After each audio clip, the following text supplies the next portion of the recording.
Welcome to the Real News Network. I'm Kim Brown in Baltimore. The Wall Street Journal is reporting that $7 million in tax incentives was offered to United Technologies, the parent company of Carrier Corporation, to keep some of its operations in the state of Indiana, thereby preventing some 1,000 jobs from leaving the country. President-elect Donald Trump will be in Indiana today, taking a victory lap, as it were, and taking credit for this deal. But what kind of a deal is it really? Well, today we're joined with Tom Lewandowski. He is the executive director of the Workers Project, and he is talking to us today from Fort Wayne, Indiana. Tom, thank you so much for being here. Thank you for having me. So, Tom, there's really a lot to unpack out of this Carrier deal that President-elect Trump is really patting himself on the back for organizing or orchestrating, or at least approving in some way. But it seems that some of the so-called saving of the 1,000 jobs in Indiana is only part of the story, because according to the Wall Street Journal piece, Carrier still plans to close a plant in Huntington, Indiana, which makes electronic controls, and it still intends to ship some 1,300 jobs to Mexico. So is this really the type of deal that Donald Trump should be congratulating himself over? Well, I don't think that there's. I know that there are a lot of folks in Huntington, Indiana, that aren't particularly in a congratulatory mood right now, because they're still losing their jobs, and they're feeling like they were left out of this. Here they are in a rural area, and abandoned again is one of the comments I heard from them. So Carrier makes air conditioning units, and they have some operations in the state of Indiana. And they announced in February of this year that they plan to close their factories, close their plants, and take these jobs to Mexico. So now Donald Trump and I would assume Vice President-elect and Governor of Indiana Mike Pence helped to orchestrate this deal to keep some 1,000 jobs in the state. But the terms of the deal have not yet been explicitly broadcast or published. What are you hearing on the ground there? Well, actually, we're hearing nothing about what the terms are yet, and that's always one of the problems with a deal, is that usually the photo op, the press conference, is the payoff for the politician, and the details of the deal are often where the devil resides. And are there? We don't know if this includes wage cuts for the workers, benefit cuts. What increase in taxes will there be for people statewide? Until you see the details of this, because every economic development initiative has some kind of community benefits statement, either explicit or implicit. And until you see what's there, we don't know. In today's Washington Post, Senator Bernie Sanders, the independent senator from Vermont and also former Democratic candidate for president, he wrote about how United Technologies, the parent company of Carrier Corporation, is basically taken Donald Trump, and saying that this deal sets a bad precedent in a number of ways, one of which being that, number one, 1,300 people in Indiana are still going to lose their jobs. These jobs are going to be outsourced, but also that corporations going forward in negotiating with this administration specifically are going to, for lack of a better term, be holding a gun to the head of Donald Trump, saying that we will take our operations out of the country if we don't get these tax incentives. Do we expect to see going forward, this is how businesses are going to engage with the Trump administration? Well, this is in fact how businesses have engaged with political entities for decades now. And a lot of this happened in towns and communities around the country for years. And it's this deal between elected officials and corporations, in which the workers and the taxpayers are cut out. So this has been going on for some time, and it doesn't seem to matter if they're Republicans or Democrats. it seems that both political parties are willing to play the game, and they say don't hate the player, hate the game. Well, the game's been played for a long time, and a lot of workers, a lot of taxpayers have been losing. A lot of this is based on economic development is based on game theory, and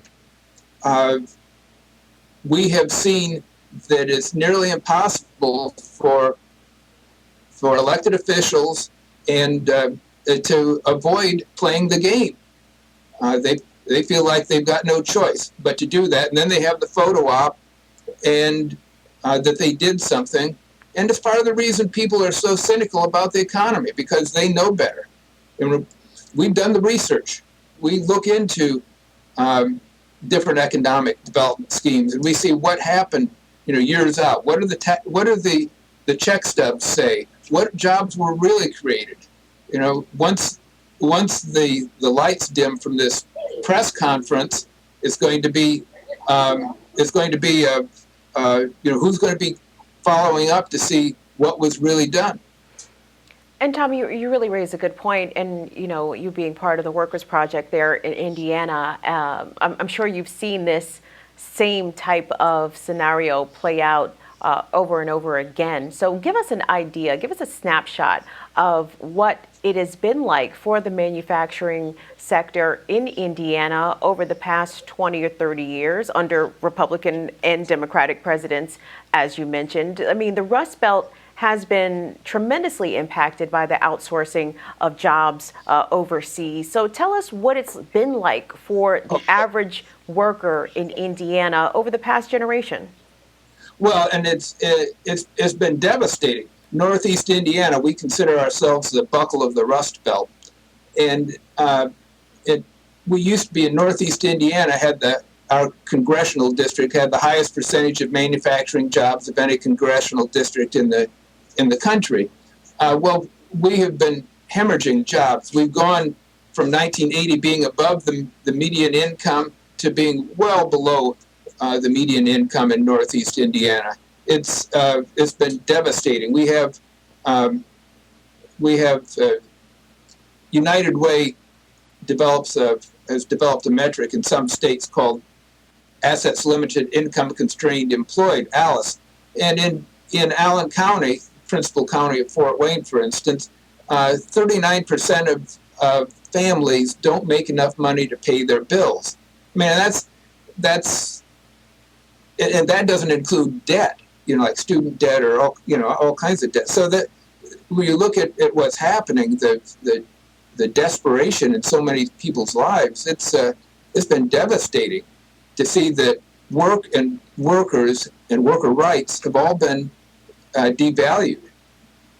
United Technologies receives $5.6 billion in federal contracts. They do some defense services for the federal government. But beyond that, I mean, their biggest incentive to play ball with the incoming Trump administration might be more in the ability of them having a hand in crafting or guiding any upcoming regulatory reform or tax policy. So it seems as if these carrier workers may have just been a small concession to the Trump administration for this publicity stunt, as some have called it, just so they can perhaps be able to help write laws that will impact their industry specifically and to keep this defense money coming in. Well, yeah, you don't, if the social contract is now only between elected officials and corporations, taxpayers are there just to foot the bill, and similarly with workers. Until workers have voice and power in economic development, until we actually define what economic development is, because that's another point. Everything is done for economic development. What the heck do we mean? Are we measuring this by the velocity of capital, or are we measuring it by the way people live their lives? There's a metric that is absent from all discussions of in the political economy, and that it's an important term that I think we have to use again and again is this is a political economy. And do taxpayers have citizenship in this political economy? Or is this only corporations and elected officials? I worked in Eastern Europe in the 90s, and I saw what a political economy had looked like. And I don't care if it's the Democratic Party or the Republican Party or the Communist Party. If you have a political economy, you end up with a cynical economy. And Tom, lastly, Indiana is a right-to-work state, and we were talking just now about workers' rights and what type of voice do the workers have in their workplace, if at all. So tell us what the right to work, Indiana, designating itself in this way, what impact has that had on workers in your state?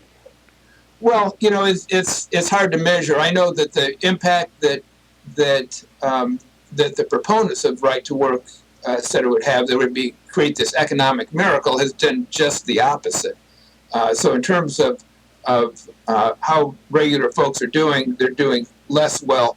And the real question is it's not so much about, the right to work is important, but it's more symbolic of a generalized attack on all workers. And this is a problem that I think the Republicans are going to have. If Donald Trump is the guy who won because a lot of workers, a majority of workers, including union workers in the Midwest and the Rust Belt, voted for him, well, how is he going to be able to deliver?